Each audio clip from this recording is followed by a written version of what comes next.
Bonjour et bienvenue dans la Maison des Experts. Pendant une heure, nous passerons l'actualité de la semaine en revue. On va parler de banque, de gym et de Syrie. Un beau programme. Pour en parler, nous accueillerons 2 invités politiques et 4 experts. Je vais tout de suite vous présenter le premier. Il a une maladie chronique, c'est la célèbre crampe du blogueur-écrivain. Bonjour Marcel Sen. Bonjour Jean-Jacques. Elle sonde les âmes et les archives. Elle est historienne et psychanalyste. Bonjour Sylvie Losberg. Bonjour à tous. Commenter, analyser, décrypter la politique, c'est son truc. C'est Pascal Deluite, professeur à l'ULB. Bonjour. Bonjour à toutes et tous. Et une petite nouvelle ici, en tout cas, journaliste radio sur Arabelle FM. Elle fait sa première apparition. Bienvenue et bonjour Mariam Benayad. Merci beaucoup, bonjour à tous. Et on va commencer tout de suite par la casse sociale, le début de semaine, avec cette annonce de la restructuration d'ING. Reportage le jour même avec Michel Gaillard et Anis Letiex. 11h, le directeur général d'ING Belgique fait face aux caméras et aux micros. La parole est un peu hésitante et pour cause. Il confirme que plusieurs milliers d'emplois seront supprimés au nom d'une restructuration. Je me rends très bien compte que ce matin, ça a été un choc pour d'abord les partenaires sociaux et notre personnel, parce que ça va ensemble avec malheureusement avec une réduction d'effectifs projetée, si on réalise tout ça, importante. Mais au même moment, c'est absolument nécessaire de se transformer quand on est en bonne santé, ce que nous sommes aujourd'hui. Donc c'est un projet d'avenir pour malheureusement moins de personnes qui vont travailler dans la banque. Du monde en moins, il y en aura 3500 départs, dont 350 départs naturels non compensés, plus 3150 équivalents temps plein, parmi lesquels 1700 licenciements secs, une casse sociale qui était attendue des milieux économiques. Ça fait un moment que ING prépare ce genre de restructuration au niveau du groupe. Et l'idée, c'est de réduire le nombre d'agences, de réduire le personnel. Beaucoup disent que ça devient un petit peu la sidérurgie des années actuelles, en fait, le secteur bancaire, tout simplement parce qu'on digitalise très fort et il n'y a plus besoin de toutes ces étapes administratives intermédiaires. Donc l'emploi est destiné à diminuer et encore demain aussi. Parmi les conséquences concrètes, la fusion des 709 agences ING avec les 500 agences Record Bank, déjà filiales du groupe, pour ramener leur nombre à 650 au total. Un client aujourd'hui visite 3 à 4 fois par an en moyenne son agence. Avec 650 agences, on est plus présent que beaucoup de chaînes de grands magasins, par exemple, où le client y va chaque semaine. Donc on sera très présent, très visible. On l'a compris, ING ne s'inquiète pas pour son avenir et aimerait que ça continue. Le groupe a d'ailleurs les reins solides. Ces 10 dernières années, ING Belgique a versé 7 milliards d'euros de dividendes à sa maison mère aux Pays-Bas. Alors ING, une société qui se porte bien et qui pourtant licencie sec, Marcel Sen. Oui, j'ai un gros problème avec ce qu'il dit notamment, c'est il faut profiter du moment où on va bien pour licencier. Quand on va mal, il faut licencier. Donc quand est-ce qu'on engage le problème qu'on a ici, c'est que contrairement à Caterpillar qui a eu des problèmes de vente, de mauvaise vente assez énorme. Ici, on a ING qui fait 1 milliard de bénéfices en Belgique et qui consacre 1 milliard à payer son personnel. Ce qui veut dire qu'en fait, pour chaque euro qui va chez l'actionnaire, il y a 1 euro qui va chez le personnel. C'est très très peu. Et en plus, on considère que c'est beaucoup trop. Alors, je veux bien qu'on veuille évoluer vers une banque Internet, mais alors là, on constate que dans les départements informatiques, on va aussi licencier et on va soit faire ce travail aux Pays-Bas, ce qui n'est pas totalement illogique, reconnaissons-le, soit en Inde. Bon, là, on a quand même un gros problème parce que si ING fait les chiffres qu'ils font, c'est parce qu'ils sont dans un pays occidental avec des revenus occidentaux, des coûts immobiliers occidentaux. S'ils font faire leur travail en Inde, bon, là, on peut dire adieu à nos pays. Et vous, Sylvie Losberg, comment vous avez vécu cela? Mais je ne suis pas économiste, mais par contre, sur le plan historique et sur le plan de la psychologie humaine, je pense qu'il y a quand même des choses à dire sur cette aventure. La première, c'est qu'il ne faut pas oublier que la Banque Bruxelles-Lambert, c'était 2 grandes banques qui avaient au fond fondé la Belgique, qui ont concouru à la création du pays, que dans ces banques, il y avait un esprit d'entreprise, il y avait un respect de l'entreprise, de la firme, il y avait un respect du personnel, il y avait un respect des clients. Et donc, si vous voulez, derrière ça, il y a toute une mentalité qui était à l'œuvre et qui donnait aussi à ces banques l'aura qu'elles avaient. Et tout ça, aujourd'hui, on voit que voilà, c'est parti en fumée. Et je dirais que sur le plan psychologique, le traitement des employés, la façon dont ils ont reçu notamment cet email où on leur dit si vous n'arrivez pas à contrôler votre profil Facebook, supprimez-le. On est là dans une véritable violence, non seulement envers l'ensemble du personnel en tant que travailleur, mais envers les personnes en tant que telles. Et ça, je trouve que c'est vraiment au niveau de la communication, c'est catastrophique. Donc ça a l'air d'être un 0 sur 10 pour tout le monde, Pascal Deluit. C'est-à-dire que, d'une part, j'ai été frappé par la communication qui ne m'a pas surpris, mais que, en ces circonstances, je trouve toujours absolument lénifiante et bien sûr absurde, hein, on le sait, mais je crois que une des vraies questions qu'on doit se poser, c'est la question des dividendes. Hein. Si vous êtes dans une logique où les actionnaires demandent des dividendes à 2 chiffres aujourd'hui, ce n'est juste pas possible. Et donc, pour l'essentiel, les firmes qui travaillent sous actionnariat n'ont plus pour objectif aujourd'hui de développer la production ou de développer un produit, mais de simplement verser des dividendes suffisamment satisfaisants aux actionnaires. Et ça passe par ce qu'on observe depuis une quinzaine d'années, c'est-à-dire une tension énorme vis-à-vis du marché du travail et qui crée des exacerbations politiques et sociales dont on se demande d'où elles viennent. Elles viennent de là. Et vous, Mariam Benayat, qu'en pensez-vous? Je rejoins un peu ce qui a été dit par mes amis experts, entre guillemets. C'est difficile de mettre un 10 sur 10 ou un 5 sur 10, donc je pense que c'est un peu logique que la réponse globale, elle est autour du 0 absolu, hein, c'est un peu normal. Je rejoins mes collègues, mes experts en tout cas, quand on parle de communication qui a été brutale. On se souvient qu'on annonçait une nouvelle excitante, c'est ce qui avait été déclaré, donc c'est loin d'être excitant en tout cas pour les travailleurs. Ils sont au moins 3000 à ne pas trouver ça excitant du tout, donc peut-être une pensée aussi pour eux. Et puis l'argument invoqué par la direction d'ING, à savoir la digitalisation, donc je trouve ça un peu bizarre, mais aussi très complexe. Donc la digitalisation, c'est un pas en avant, c'est une nouvelle forme c'est la nouvelle révolution industrielle finalement. Et je pense qu'il faut prendre cette évolution pour aller de l'avant et prendre avec les travailleurs et pas laisser sur le côté pour une question de dividendes, de profit. Chacun y verra comment on peut le qualifier. Eh bien, on va demander à nos invités politiques s'ils en pensent. On va accueillir Mathilde El Bakri et Gauthier Calonne.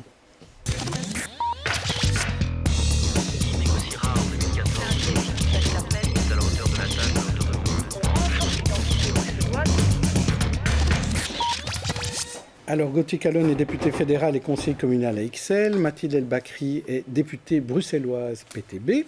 Bienvenue à tous les deux. Alors, on va tout de suite commencer par vous, Mathilde El Bakri, par exemple. Vous avez entendu ce que nos experts ont dit. Je suppose que vous, au PTB, vous étiez furieux de cette annonce d'ING lundi. Bien sûr, je pense qu'il y a effectivement beaucoup de raisons pour être furieux. Surtout que là, maintenant, on essaye de nous faire avaler le mythe du siècle, comme quoi ces 3158 licenciements seraient finalement dus à la digitalisation. Alors oui, il y a une digitalisation, que ce soit chez ING, chez AXA, dans le secteur bancaire en général, mais le progrès technologique, il est présent dans tous les secteurs et c'est un peu difficile, je trouve, de s'en plaindre. La question aujourd'hui, c'est de savoir, finalement, ce progrès technologique-là, est-ce qu'on va pouvoir être capable de l'utiliser au profit des travailleurs ou est-ce qu'on va l'utiliser contre les travailleurs, comme c'est le cas aujourd'hui, avec des licenciements en masse pour finalement faire profiter une poignée d'actionnaires qui empochent sur une période de 10 ans plus de 7 milliards d'euros de dividendes. Gauthier Calonne, on avait vu que sur l'affaire Caterpillar, Charles Michel avait été très touché par ce qui s'était passé. Il avait dit on est peut-être à la fin d'un modèle, mais ici avec ING c'est encore plus loin que la fin d'un modèle. Qu'est-ce que le gouvernement fédéral peut faire ? Mais effectivement, sur l'affaire Caterpillar, qui n'est pas si loin que ça, hein, on parle de quelques jours, dans la suite de ça, on entend au début de cette semaine les licenciements programmés chez ING, à côté de l'émotion qu'on peut ressentir, comme ça peut être évoqué par, je dirais, l'ensemble même des chroniqueurs ici, et que toute la population belge a pu ressentir par rapport à ces licenciements, par rapport à l'empathie qu'on doit avoir par rapport aux travailleurs, mais aussi à leurs familles, puisqu'il y a quand même un certain nombre de personnes qui peuvent être impactées par rapport à ça. On peut effectivement n'être que sensibilisé à ça. Par ailleurs, je crois que ça a été évoqué également ici, ce qui était encore plus détestable, c'est la communication qui a été faite de ces licenciements, de cette décision.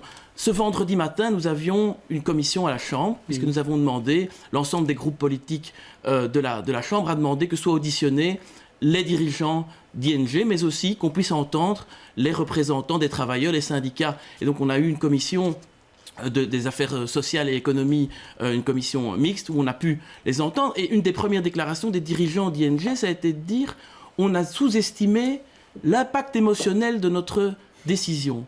Alors, on s'est tous regardés de manière stupéfaite parce que comment est-ce possible que des dirigeants puissent être à ce point déconnectés des réalités que pour avoir une communication telle que celle-là. Ça ajoutait, je dirais, encore plus d'émotions dans le chef, je l'ai dit, des travailleurs, mais aussi des clients et même plus largement de la population. Mais est-ce que vous pouvez les sanctionner? Parce que c'est bien de les recevoir à la Chambre, d'en discuter, c'est très bien. Vous me demandez ce que le gouvernement fédéral peut faire par rapport à ça. Je pense qu'il y a deux phases. La première phase, c'est évidemment de voir maintenant, dans l'urgence, par rapport à la situation, par rapport à la décision qui a été prise, ce qu'on peut faire à la fois pour accompagner les licenciements qui auront lieu ou qui devraient avoir lieu, mais aussi en essayant d'avoir un dialogue avec les dirigeants, avec l'entreprise d'ING, pour que ceux-ci assument leurs responsabilités et que le nombre de licenciements annoncés puisse être, si pas totalement, au moins réduit au maximum, et que cela se fasse sans trop de casse sociale, avec un accompagnement maximal. Parce que là, je pense qu'il faut qu'il y ait un dialogue, et qu'il y a des législations qui existent dans notre pays par rapport au licenciement collectif, et il faut qu'elles soient appliquées de la manière la plus scrupuleuse possible. Je crois que ça, c'est fondamental. L'État a aussi un rôle à jouer par rapport à ça. Mathilde Bakri, vous y croyez? Je sais que sur Caterpillar, là, les partis n'étaient pas tous d'accord ensemble.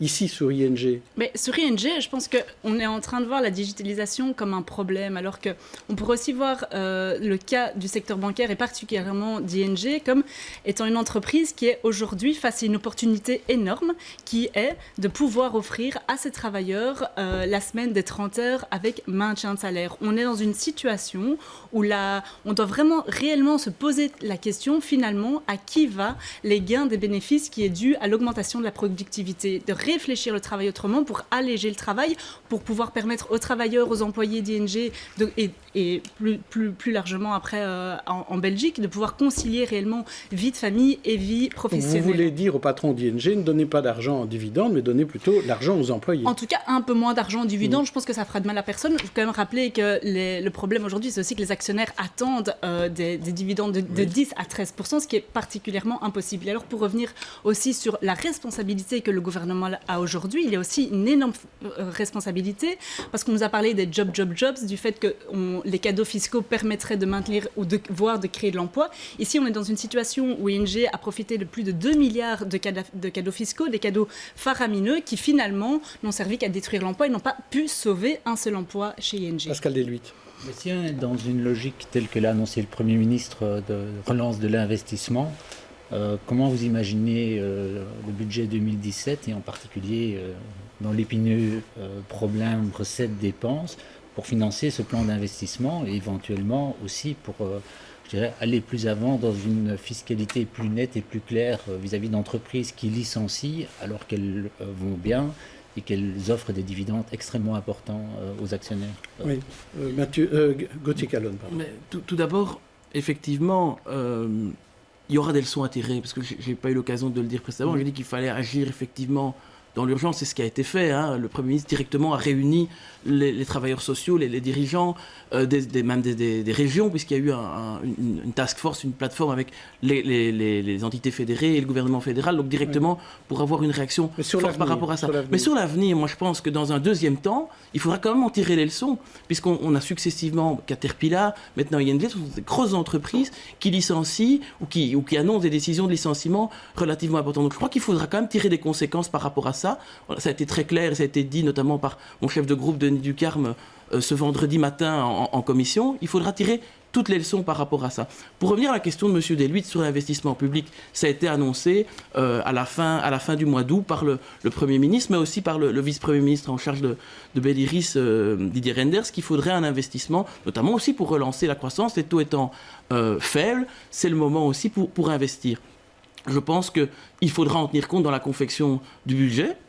On a des travaux budgétaires qui auront lieu durant tout le week-end et je pense qu'on pourrait probablement aboutir par rapport à la déclaration du gouvernement qui aura lieu dans le courant de la semaine prochaine. Il y a plusieurs pistes qui sont sur la table. Vous me permettrez de ne pas évidemment trop en dire, non seulement parce que je ne siège pas à la table du gouvernement, mais parce que pour l'instant, il y a des équilibres qui doivent être... Vous ne pouvez pas en parler parce que vous ne le savez pas. Qui doivent être encore arbitrés. Mais donc je pense que c'est un élément dont il faudra tenir compte parce qu'il est effectivement très important. Marcel Tsel, pour conclure sur ce dossier. Oui, j'ai une petite question qui va vous embêter.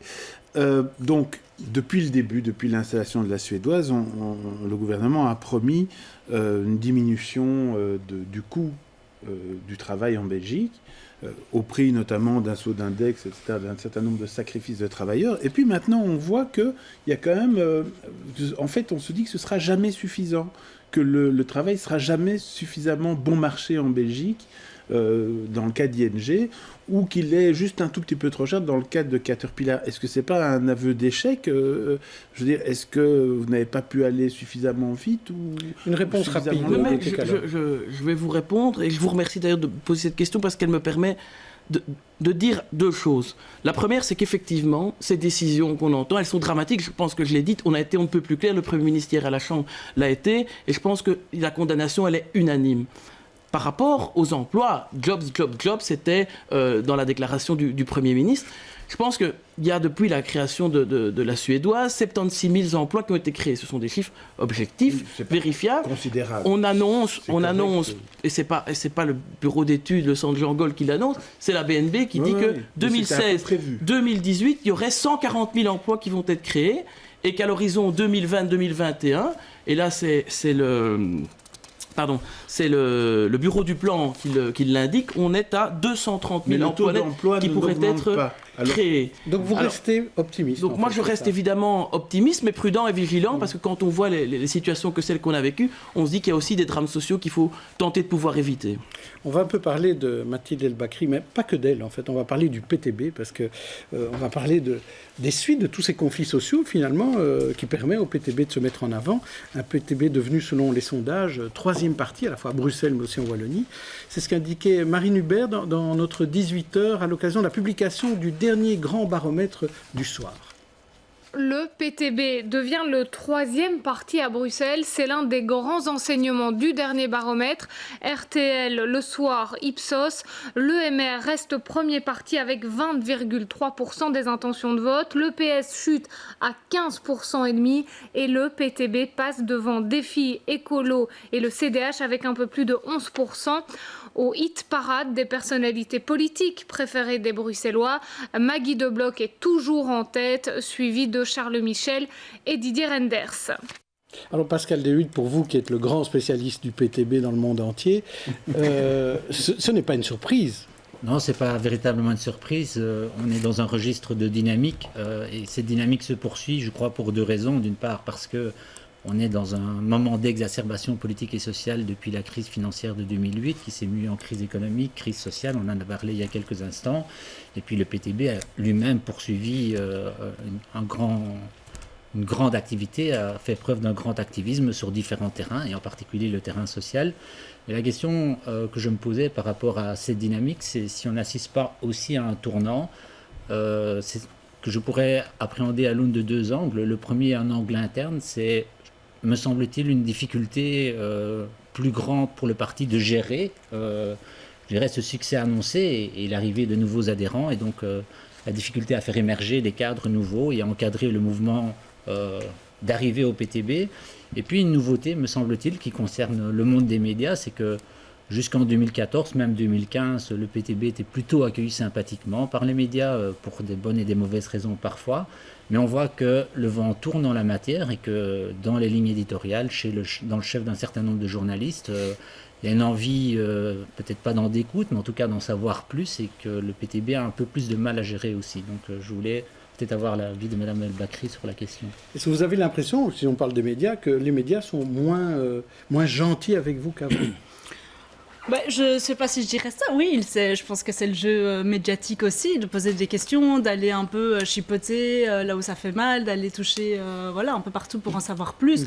Moi, je suis surtout contente de voir que finalement, à l'heure actuelle, le PTB est beaucoup plus présent dans les médias. D'ailleurs, je suis très contente d'être là aujourd'hui suite à l'invitation de M. Deleu.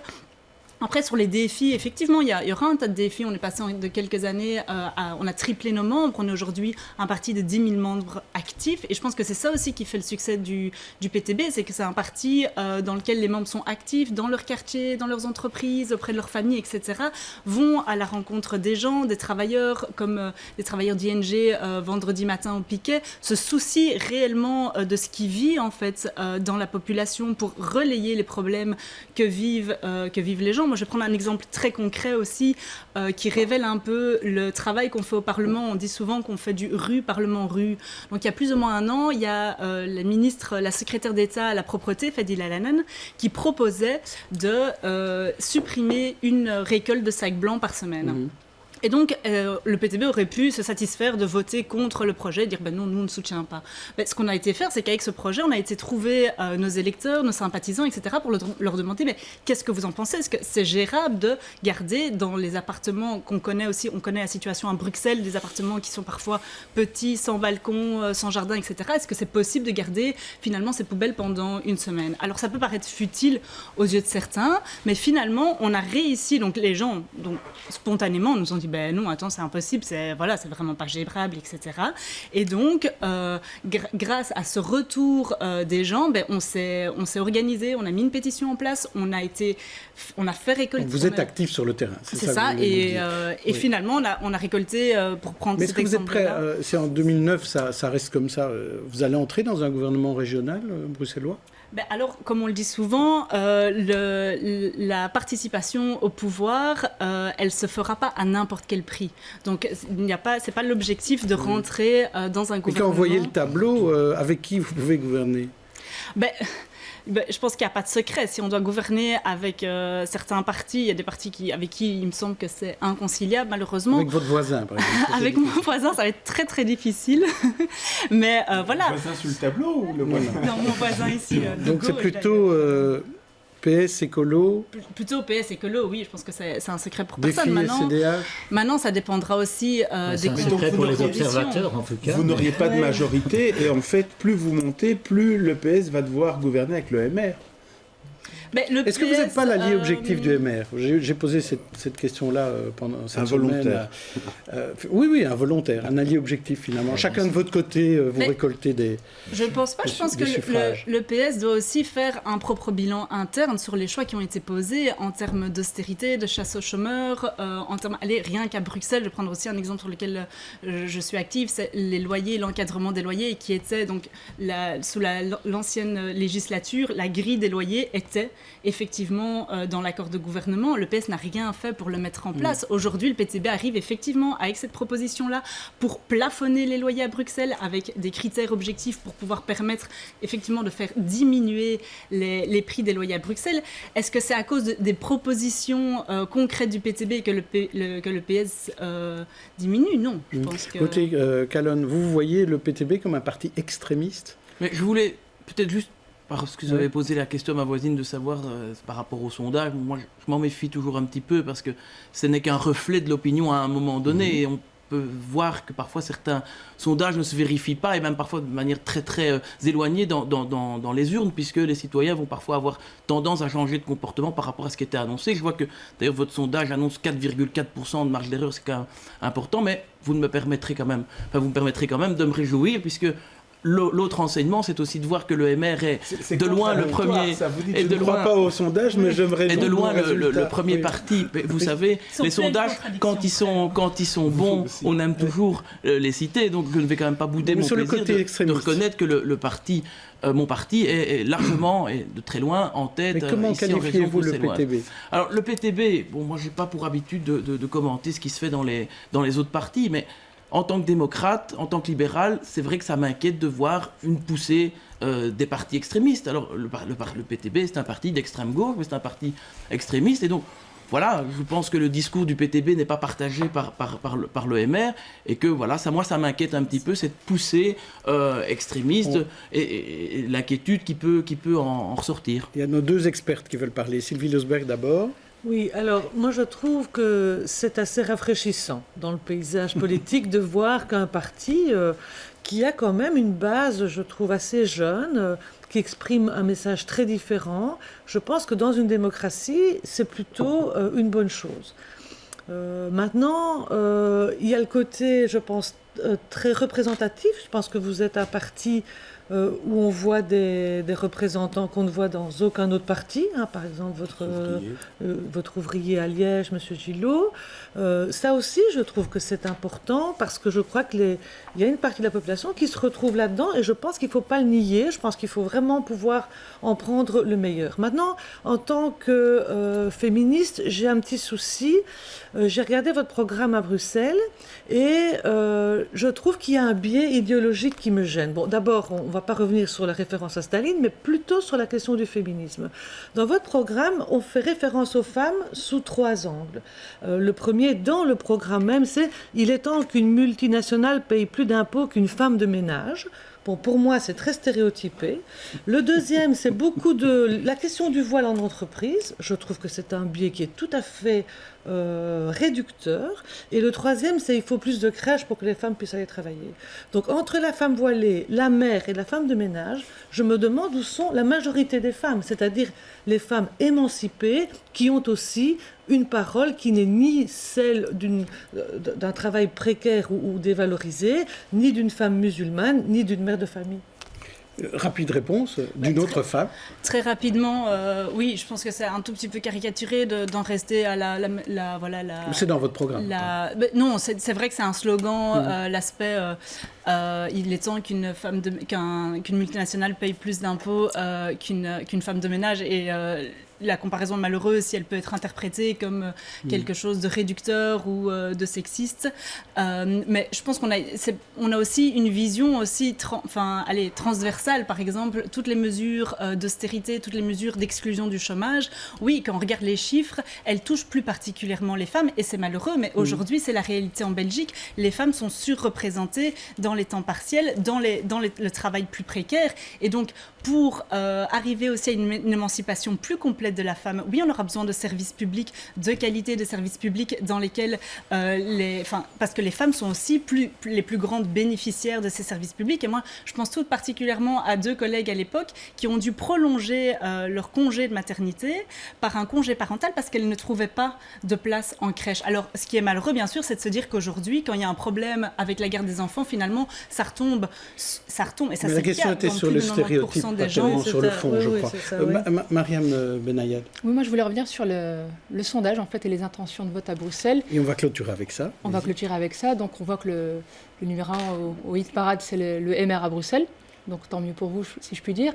Mais on voit quand même qu'il y a une progression du PTB, même si c'est une photo, un instantané. Donc un sondage, ce n'est jamais que ça. Monsieur Deluide vous le dira. Mais en attendant, l'actualité sociale fait que le PTB ne pourra que probablement progresser. Encore, ce ne sont que des intentions. La question elle est simple, est-ce que vous avez peur du PTB ? C'est moi qui vais répondre, je suppose. Oui. Peur du PTB. Je pense qu'elle va dire non. Est-ce que vous avez peur de Mathilde Elbach ? Peur du PTB en tant que tel, ou de sa percée, je le dis, c'est davantage une inquiétude par rapport à un choix qui pourrait être porté par les citoyens pour tel ou tel parti qui a quand même des références historiques et des références dans son programme politique qui sont des références extrémistes et qui a, et je le vois moi à la Chambre avec les représentants qui sont les représentants du groupe PTB, des discours relativement simplistes et des caricatures parfois comme réponse à des vrais problèmes qui se posent. Et donc moi voilà, je le dis en tant que démocrate, c'est des choses qui m'inquiètent. Maintenant, comme vous le dites, c'est qu'un sondage, il faudra voir si ça se traduit réellement par une adhésion électorale. On verra. On se retrouvera maintenant dans la cour de récréation puisqu'on va parler d'un sujet scolaire avec ce ballon d'essai lancé par Isabelle Simonis qui proposait la mixité dans les cours de gym du secondaire, un reportage Pauline Armandet et Nicolas Kenartz. Cet après-midi, c'est cours de gymnastique à l'Athénée Joseph Bracobs. Mais d'un côté, il y a les filles, de l'autre, les garçons. Bientôt, ils suivront peut-être des cours ensemble. Des fois, on doit courir ensemble, mais c'est cool. C'est toujours bien d'être ensemble parfois. Voilà. C'est chouette parfois. Ça va nous permettre d'avoir un meilleur point de vue de vivre ensemble, quoi. Derrière cette proposition, il y a la volonté de garantir l'égalité entre les hommes et les femmes. Je pense que justement à ce cours, les valeurs telles que l'entraide, la connaissance de l'autre pourraient être plus pratiquées. Côté garçon, l'esprit de compétition domine. C'est pas une très bonne idée parce que physiquement, on n'a pas les mêmes capacités et elle pourra avoir un complexe comparé à nous pour les efforts physiques qu'on procure au cours de gym. Les filles sont plus fortes en souplesse et tout ça, et que nous, on est plus forts en endurance, en course et en musculation. Vérifier que les cordes soient bien mises. Les professeurs de gymnastique devraient quant à eux revoir l'organisation de leurs cours. Ça, c'est difficile puisque dans notre formation, nous avons toujours donné cours à des garçons. On a été formés pour les garçons. Et je dirais que le travail est tout à fait différent. Pour le sport, au sport ballon, parfois, oui, il y a des filles qui se débrouillent très bien. Mais en ce qui concerne la gymnastique pure, c'est tout à fait différent. On utilise les barres parallèles, on utilise le rec, alors que les filles, c'est poutre, c'est barre asymétrique. C'est un travail complètement, pour moi, différent. En organisant des cours d'éducation physique mixte dans le secondaire, la Belgique se mettrait donc à la page en Europe, comme c'est déjà le cas en France ou encore en Allemagne. Alors cette idée de cours de gym mixte au secondaire, ça a déjà été enterré par la ministre de l'Enseignement. Enfin, qu'est-ce que vous en pensez, vous, la féministe, historienne et psy ? Je trouve que ce qui est très intéressant, c'est précisément les objections à cette mixité à l'école. Parce que, bon, la question de la constitution physique, c'est ridicule. Je veux dire, il y a des garçons qui sont menus, des filles qui sont grandes et plus développées. La question de la compétition, de l'intensité, qu'est-ce que ça veut dire au fond ? On le voit bien dans le sport olympique ou autre, c'est qu'au fond, les équipes de filles en tennis, elles font, par exemple, dans les grands tournois, leur finale le samedi et les hommes le dimanche. Est-ce qu'on peut dire que les filles sont moins bonnes au tennis que les garçons ? C'est tout à fait faux. Mais alors, sur les raisons de cette opposition, c'est quand même la question de l'égalité de traitement dans la société. Et là, quand on voit que dans cette poche entre le primaire et finalement la vie réelle, donc en secondaire, la non-mixité, au fond, augure de l'inégalité de traitement. Parce qu'à la suite du secondaire, les filles ne sont pas égales devant le choix des études, elles ne sont pas égales devant les choix professionnels, elles ne sont pas égales dans leur carrière, elles ne sont pas égales dans leur salaire, et surtout, elles ne sont pas égales dans la visibilité, notamment donc, s'ils en politique. ont les cours de gym ensemble, ce sera réglé, alors ? Non, je pense que ça fait partie d'un projet de société, et que l'objection à ce projet de société, c'est qu'effectivement, on cautionne l'inégalité in fine. Et je voudrais terminer en disant que la question du sport, c'est très important parce que le sport, ça se fait parfois à l'intérieur et parfois à l'extérieur. Et qu'est-ce qu'on remarque ? C'est que dans les villes, les infrastructures sportives extérieures, c'est pour les garçons et à l'intérieur, c'est pour les filles. Et là, on a tout compris, les filles à la maison et les garçons dans l'espace public. Oui. Marcel Sel ? Oui, en fait, il y a autre chose, c'est que c'est aussi la façon dont on conçoit le rôle des cours de gym. Est-ce que les cours de gym, c'est avoir des enfants sportifs en bonne santé, musclés, ou est-ce que c'est aussi un projet pédagogique d'éducation ? Et c'est comme ça qu'on le voit aux Pays-Bas, en fait. Et donc, quand j'entends un garçon qui dit physiquement, elles ne sont pas égales à nous, elles pourraient faire un complexe, j'ai envie d'éclater de rire parce qu'il y a des tas de pays où ça se passe très bien.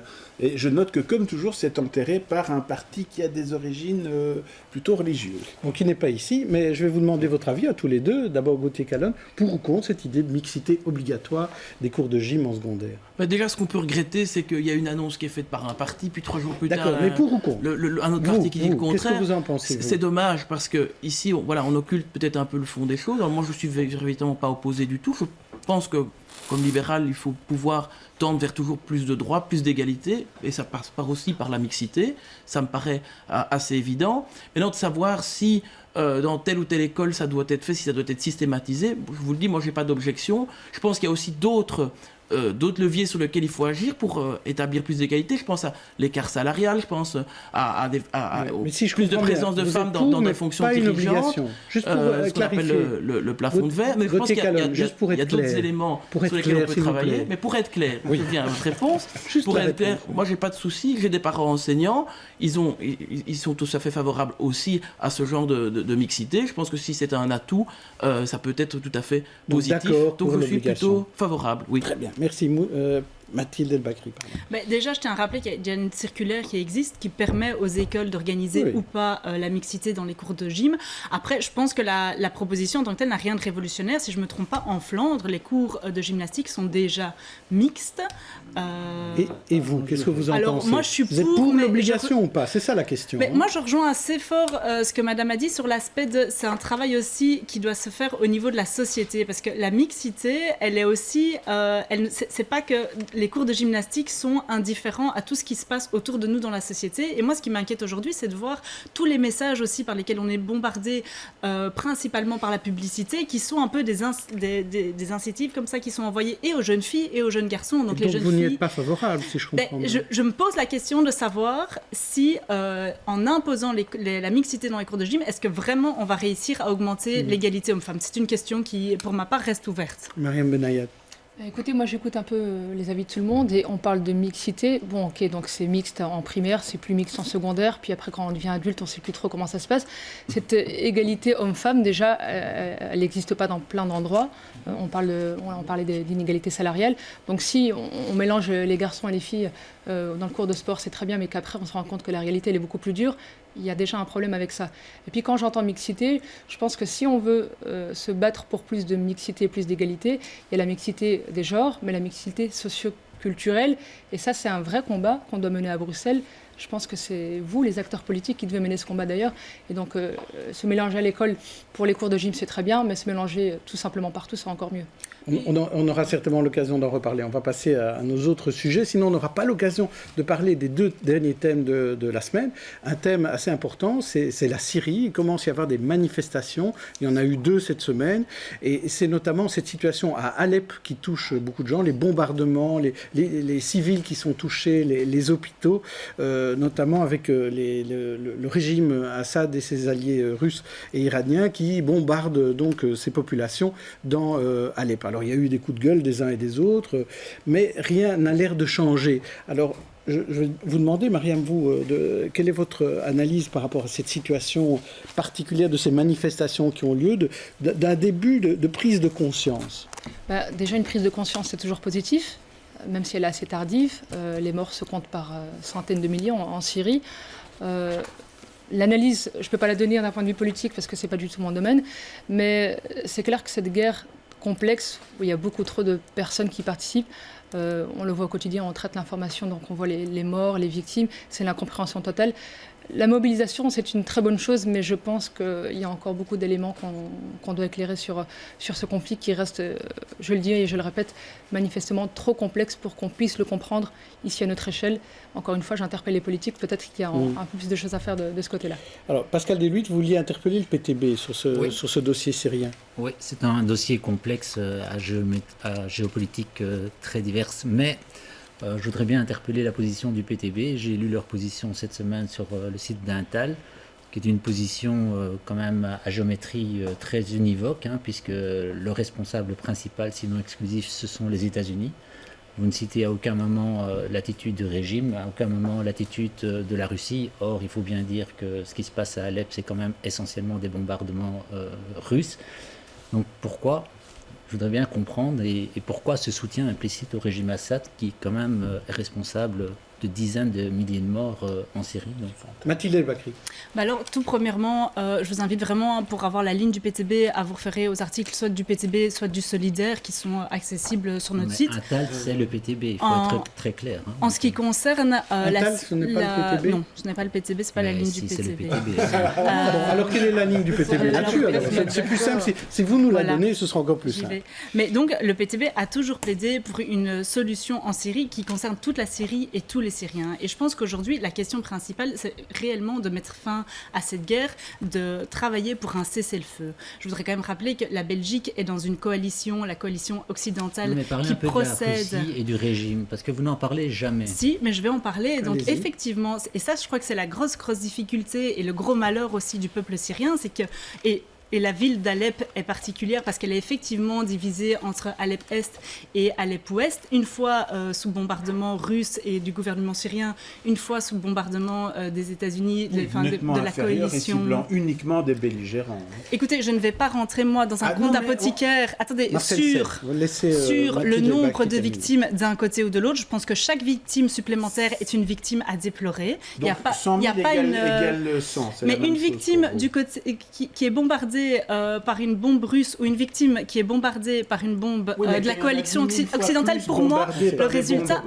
Les manifestations qui ont eu lieu cette semaine sont manipulées par les États-Unis? Ça, je n'ai pas dit. Ça, je n'ai pas dit. Par contre, je pense que la Belgique a un rôle vraiment essentiel dans ce conflit. On a un rôle, on pourrait imposer un embargo sur toutes les armes qui sont envoyées en Syrie, qui arment principalement des groupes rebelles et des groupes djihadistes. Je tiens quand même à dire qu'encore hier, le secrétaire, l'envoyé spécial aux Nations Unies pour la Syrie a précisément déclaré être prêt à se rendre lui-même à Alep-Est pour exhorter les groupes terroristes, les groupes rebelles de la ville pour mettre fin... Donc les rebelles sont des terroristes et Assad, c'est le gouvernement.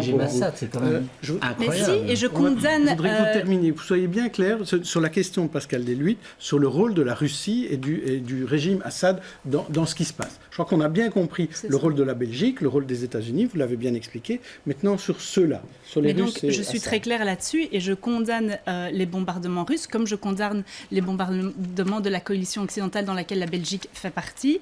Et je tiens vous les mettez sur le même plan, c'est ça? C'est pas que je les mets sur le même point, mais je veux vraiment vous dire... la contradiction à l'article qui est paru cette semaine dans Intal, qui est que je n'ai pas lu, donc que je n'ai pas lu, mais je veux vraiment insister sur le fait qu'on ne règle pas la guerre par la guerre. On n'a jamais mis fin à une guerre en faisant la guerre. Comment mettre fin à cette guerre, Gauthier Calonne, et surtout à ce que connaissent les civils et les gens qui sont dans les hôpitaux de Alep? Oui, mais moi je voudrais quand même avoir 2 minutes pour expliquer bien les choses, parce que j'ai entendu aussi beaucoup d'amalgames ces derniers temps, et encore même maintenant. Il y a vraiment 2 conflits en Syrie, il faut vraiment se rendre compte de ça. Il y a 2 conflits en Syrie. Il y a le premier conflit, c'est effectivement la guerre que nous avons déclarée à Daesh. Et il y a une coalition internationale dans laquelle la Belgique a pris toute sa part. On a escorté le porte-avions Charles de Gaulle avec la frégate Léopold Ier en 2015, ça a été décidé. Ensuite, les F-16 sont partis, ce sont les F-16 belges qui ont aussi contribué à cette coalition internationale. Et là, nous sommes déterminés, la Belgique, avec l'ensemble de ses partenaires dans le cadre de cette coalition internationale, à faire tomber Daesh. Le deuxième conflit, et c'est celui-ci qui nous parle, dont on parle aujourd'hui, c'est ce qui se passe à Alep. Et qu'est-ce qui se passe à Alep? C'est un conflit, finalement un conflit interne entre d'une part des rebelles et d'autre part Bachar el-Assad, soutenu, vous l'avez dit, par la Russie, et qui est en train de bombarder une ville en particulier, mais il y en a d'autres aussi, mais en particulier Alep, où il y a 250 000 personnes qui sont aujourd'hui prisonnières. On est en train, prisonnières des murs de cette ville, et on est en train d'assister là véritablement à un drame humanitaire, à des crimes de guerre organisés. Alors il y a des réunions qui ont lieu au niveau européen. La priorité, ça a été dit, c'est le cessez-le-feu, mais c'est aussi l'envoi d'un convoi humanitaire. Il y a un convoi humanitaire, ça a été largement répété, qui a aussi été ciblé. Assad soutenu par la Russie. Il dit que l'urgence est de ne plus envoyer d'armes là-bas. Mais l'urgence, c'est quoi? L'urgence maintenant, c'est vraiment humanitaire. On a au niveau européen déterminé une aide d'urgence humanitaire où on veut envoyer des médicaments, de l'eau et des aliments. Il faut maintenant pouvoir, et elle est bloquée par la Russie actuellement. Donc le véritable problème, il est là, c'est qu'on puisse envoyer cette aide humanitaire. Je crois que c'est la priorité.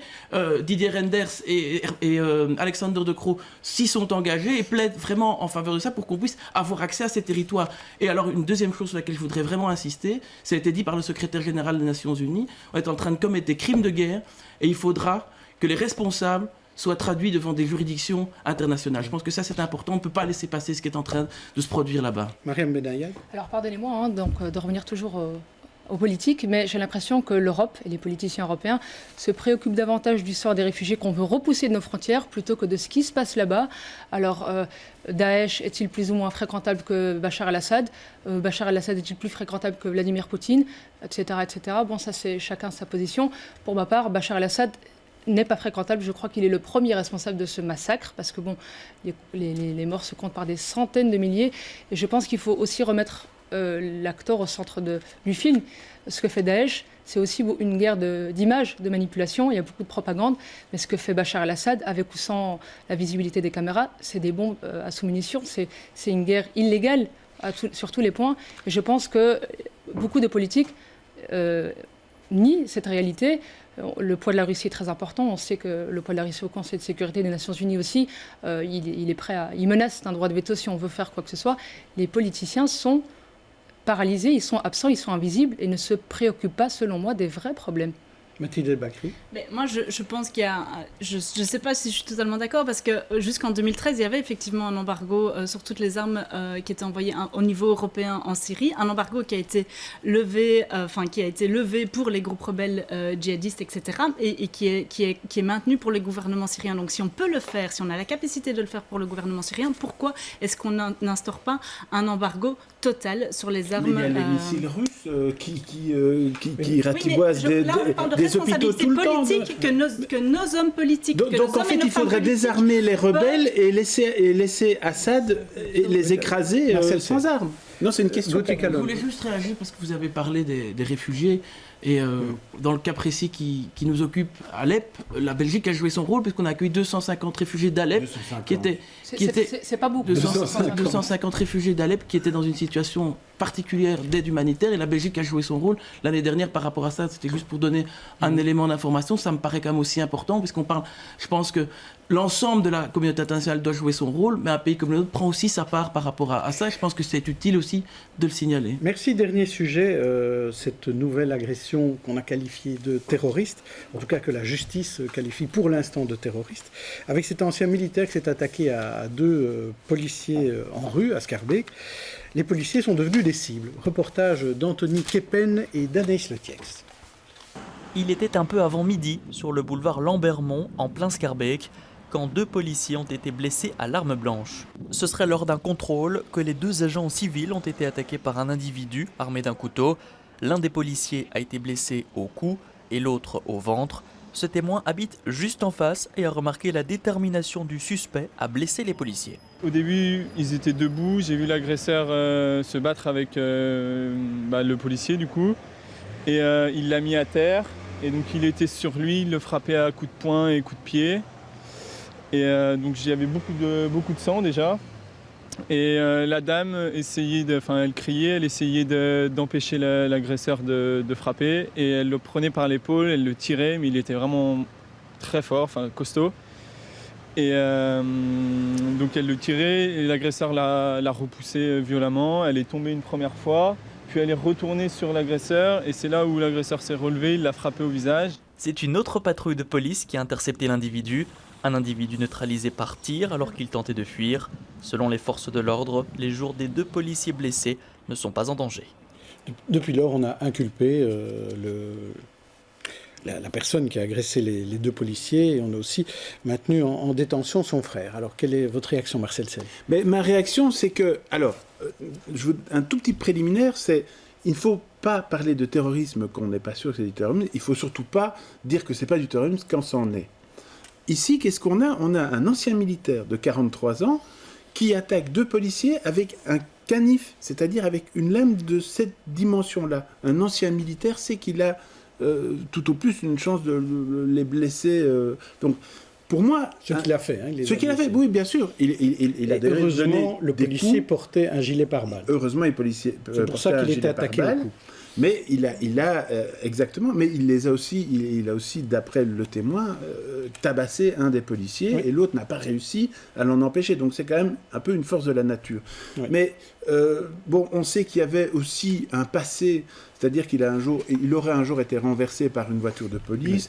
Oui. L'affaire a été classée. Donc pour vous, c'est pas terroriste? Non, ce que je dis, c'est que j'ai l'impression qu'ici, si c'est terroriste, ce serait presque réjouissant, parce que si aujourd'hui Daesh n'a plus que des canifs pour attaquer les policiers, ce serait presque formidable. Mais je crois que là, on a quelque chose de beaucoup plus complexe, où il y a peut-être une influence, effectivement, djihadiste. Mais parler là de terrorisme, je crois que là, on commence... Sylvie Losberg. Oui, mais indépendamment du cas précis, je crois que la question des policiers et de leur vulnérabilité dans le contexte actuel, elle doit être posée. C'est quand même un métier qui est dangereux, avec une forme de pénibilité qu'il faut reconnaître. Donc je crois qu'il faut valoriser ce travail et en même temps, il faut faire attention à ne pas, sous couvert de terrorisme, leur donner trop de pouvoir sans la formation adéquate. Et là, je voudrais quand même faire le lien avec ces tentatives ou ces volontés de dire on va privatiser certains secteurs, les gardes privées, les surveillances des quartiers, etc. Je crois que toute augmentation de force ou toute responsabilité de force doit être contrebalancée par un pouvoir qui peut le contrôler et une formation adéquate et continue. Mathilde Elbakri, comment est-ce qu'on peut protéger nos policiers qui sont cibles maintenant?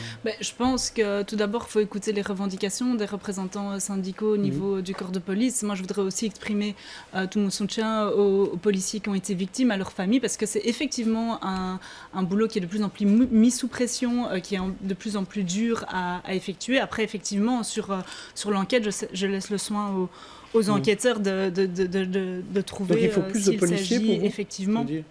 En tout cas, je suis d'accord avec ce que Madame disait sur le risque en fait de privatiser aujourd'hui toute une série de services d'ordre, etc.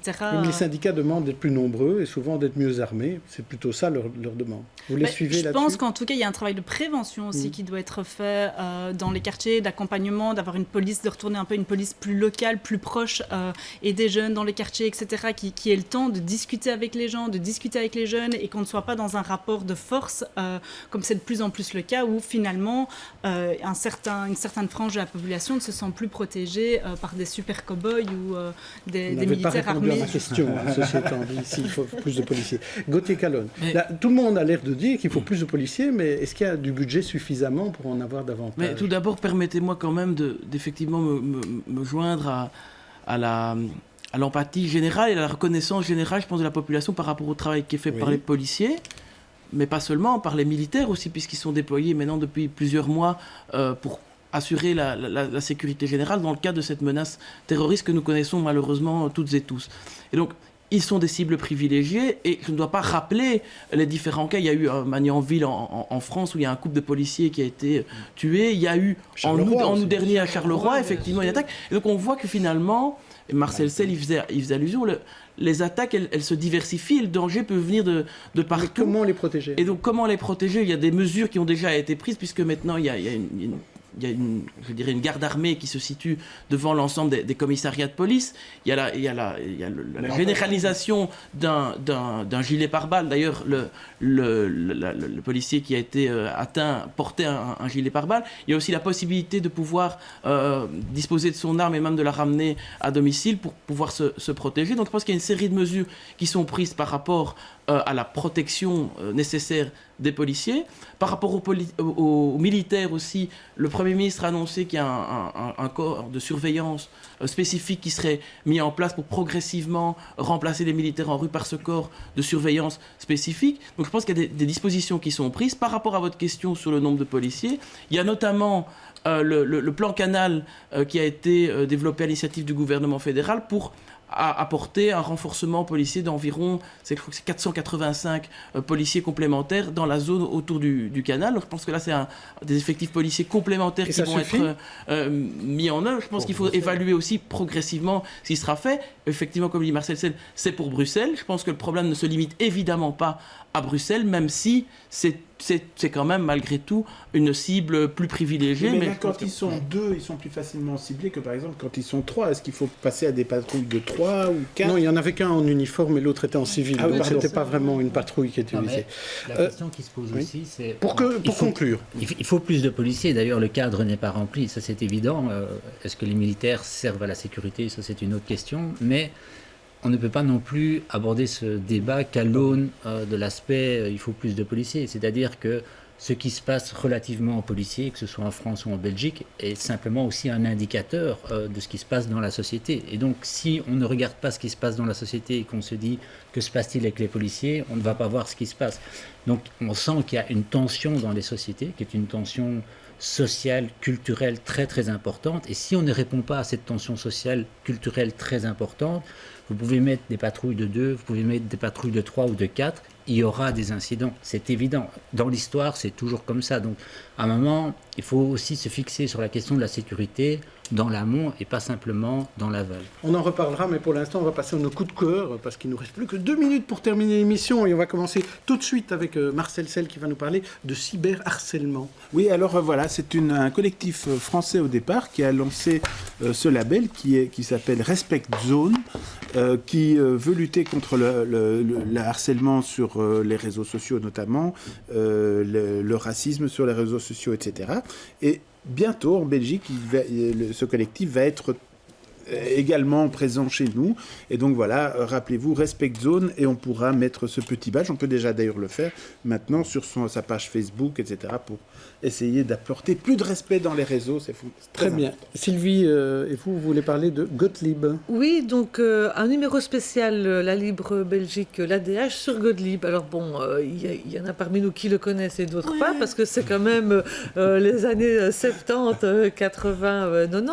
Donc c'est un cas unique dans l'histoire de la BD qui va de gai luron à pervers pépère dans les personnages, mais qui booste évidemment la réflexion parodique, hilarante, corrosive sur la sexualité, sur les mythes, sur le racisme. Et donc voilà, je pense que c'est très vivifiant, ça coûte moins de 9 €, c'est en librairie et je trouve que c'est une excellente initiative. Très bien, on va passer à une manifestation, Pascal. Oui, très brièvement, un soutien et une reconnaissance à la manifestation des femmes polonaises qui luttent contre un gouvernement réactionnaire qui veut complètement interdire l'avortement. Et donc je crois qu'il faut en parler et ça pose aussi la question de ce que sont les valeurs dans l'Union européenne.